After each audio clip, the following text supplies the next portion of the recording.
And welcome back to Jurassic Art and Customs. Tonight I'm doing the Dr. Alan Grant and Compies, or Compstegnathus.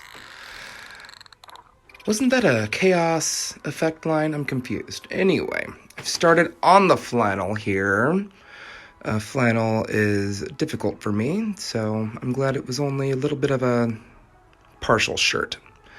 Anywho, I've got some detail work on the face here, some highlights in the hair, some little paint work on the eyes and lips really helps to pop the figure out from its original form anyway.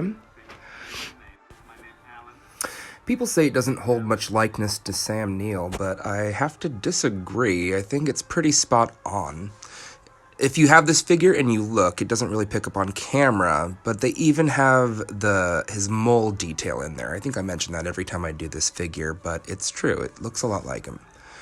The set only comes with 2 compies, but I did have an extra one, and I've got some of those started there. I already had one finished from before. And here is the jacket. Originally, it was just a vest, kind of like how Owen wears, but looking at the sculpt, I figured I could easily give him the jacket he wears in Jurassic Park 3 instead. And it turned out a lot better, even though the collar doesn't really match up there.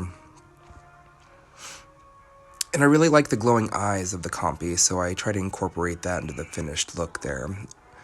And I enjoyed that little net launcher there, too, because it looks like the one the mercenaries have in the beginning of the movie to blow up the airplane. He's a great guy. I've got a little more color going on the new compies there. Eventually they're going to look like him. And I've got some pants. He wears gray pants in this one, so, switch that out. I think the original figure had blue pants. So we can't have that. Must be accurate. I've got another couple washes on the cannon or bazooka. I don't know what you would call that. I'm not really a gun dude. But here's a comparison between the 2 Grant figures, with and without the jacket. The belt buckles don't match, so that kind of sucks. But close enough, I would say. It's passable. They're just action figures after all. Here's a look at the back of the jacket there.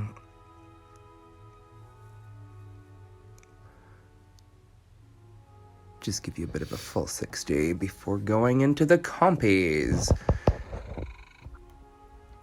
So I've got one finished one, and then I'm working on this one. I like that there's 2 different stances, one crouching and one sort of sprinting with its mouth open.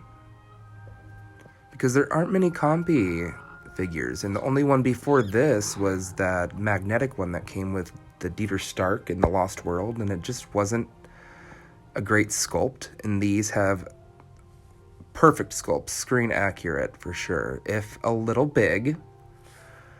But yeah, this is a really great set, a bit rare and a little bit pricey for what it is, but if you're a completist, it's worth it. And a nice wash on the little human weapons really brings the details out too.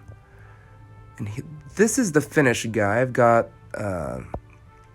all the washes and sealers and glosses laid on there, and this is what we have. And it's so fun that I have an extra one, because you get a little more of an illusion of a full pack. So, sorry, doesn't come with it. You only get the 2. So with that said, I think we're all pretty grateful that Mattel's given us so many different compy figures and keeps popping them in random figures so we can have whole flocks of these guys. Because they're one of my favorite dinosaurs from the franchise. And the action feature is just, it's 2001 Hasbro. They kind of latch on, but they have those stands there, so it doesn't really do anything, and they fall off super easy at the lightest touch like that. But they are still good sculpts, and the bazooka thing's pretty cool too. It's a little translucent, so you can really get it to glow under light, and it just kind of clicks out, and you can see that notch there. It clicks into the slot. It's not spring activated. I think a lot of kids were choking on those, so at the time they just kind of thought up a different sort of mechanism. I don't see how that would help it since it's still shooting things out, but I think that's why they got rid of the trigger features from the first 2 toy lines for the movies. And you just push it like that, and if you don't miss, then it's good. Anyway, that is my screen accurate Dr. Alan Grant and Compies. Please like and subscribe for more recipes.